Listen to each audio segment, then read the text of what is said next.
जानने का स्रोत, इतिहास जानने के यानी इतिहास की जानकारी हमको कहाँ कहाँ से प्राप्त होती है उसके संबंध में हम लोग जानेंगे।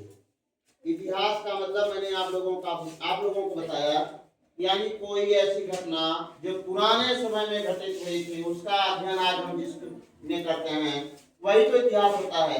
लेकिन इतिहास के बारे में हमको जानकारी कहाँ कहाँ से प्राप्त होती है।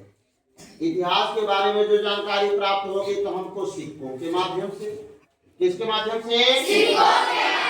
यानी उस समय जो भी राजा महाराजा होते थे, सिक्के जो भी उनके द्वारा बनाए जाते थे, सिक्कों पर उनकी जो भी मोहर लगती थी, उस पर जो भी लेख लिखा होता था, उससे भी हमको इतिहास की जानकारी प्राप्त होती है।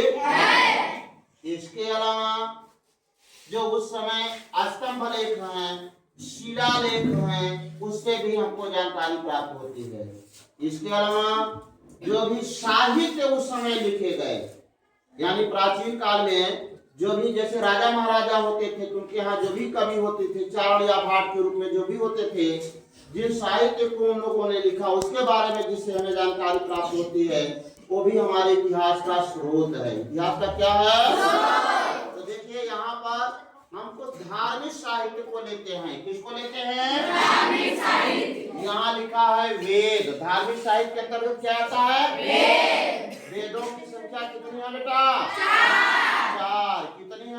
चार। पहला कौन सा वेद है? ऋग्वेद। ऋग्वेद। कौन सा वेद है? ऋग्वेद। दूसरा कौन सा वेद?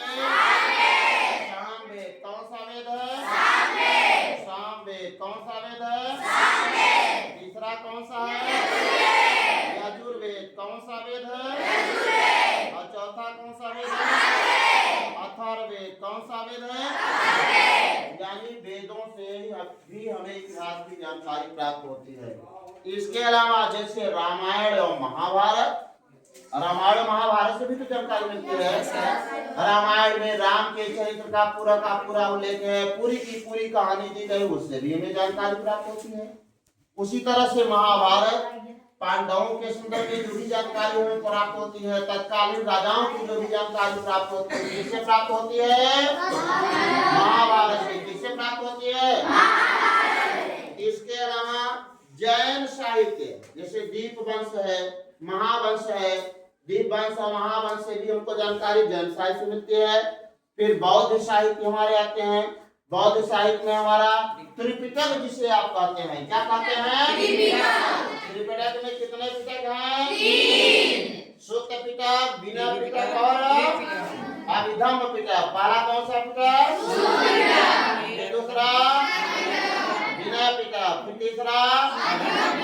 यानी बौद्ध साहित्य से भी हमको जातक कथाएं, महात्मा बुद्ध के जीवन के संदर्भ में जो कुछ भी घटनाएं घटी हैं उसमें जातक कथाओं पर भी दिया गया है, इससे भी हमें ध्यान देना है। इसके अलावा कुछ धर्मेतर धार्मिक साहित्य का मतलब जो धर्म पर लिखे गए, जैसे बौद्ध धर्म, जैन धर्म, हिंदू धर्म, इनको हम धार्मिक साहित्य कहेंगे।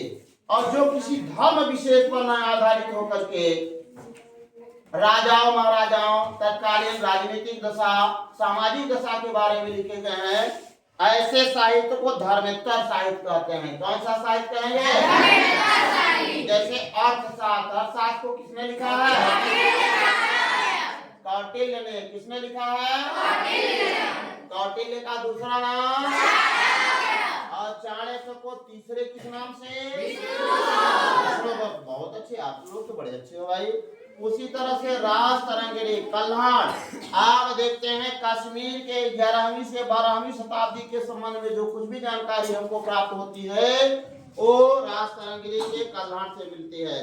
इसी तरह से देखिए कुछ विदेशी हमारे यहाँ आए, यात्रा पर आए, उन्होंने अपनी जो कहानी लिखी है जिसे हम यात्रा वृत्तांत कहते हैं, उससे भी इतिहास की जानकारी प्राप्त होती है। जैसे इंडिका। इंडिका किसकी पुस्तक है? किसकी पुस्तक है? मेगास्थनीन। कहाँ का था? यूनान का राजदूत था। यूनान का। उसी तरह से फाहयान। फाहयान की पुस्तक का नाम फाहयान की पुस्तक का नाम पायान के पुस्तक का नाम उसी तरह से मेनसांग, कौन है? मेनसांग। ये इन चीनी यात्री था, इसने भी लिखा है यात्रा वृत्तांत। तो इस तरह से हम देखते हैं कुछ साहित्य हैं, धार्मिक साहित्य हैं और धर्मेतर साहित्य हैं, जिससे हमें इतिहास के बारे में भी जानकारी प्राप्त होते है। इसी तरह से तमाम पुस्तकें आपको मिलेंगे। पायान है, पायान के अलावा फोक्यूकी जिसने लिखा है, मेनसांग का सीक्यूकी है। तमाम यात्री हमारे देश में आए और उसने, जैसे इब्न बतूता है जिसने रेहला लिखा है, उससे भी हमें जानकारी प्राप्त होती है। इस तरह से हम देखते हैं इतिहास की जानकारी के प्रमुख स्रोत हमारे साहित्य भी हैं। बात समझ में आ गई? बात समझ में आ गई सबको?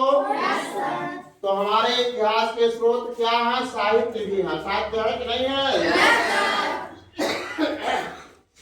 यानी साहित्य से भी हमें इतिहास की जानकारी प्राप्त होती है। समझ गए सब लोग? ठीक है, धन्यवाद।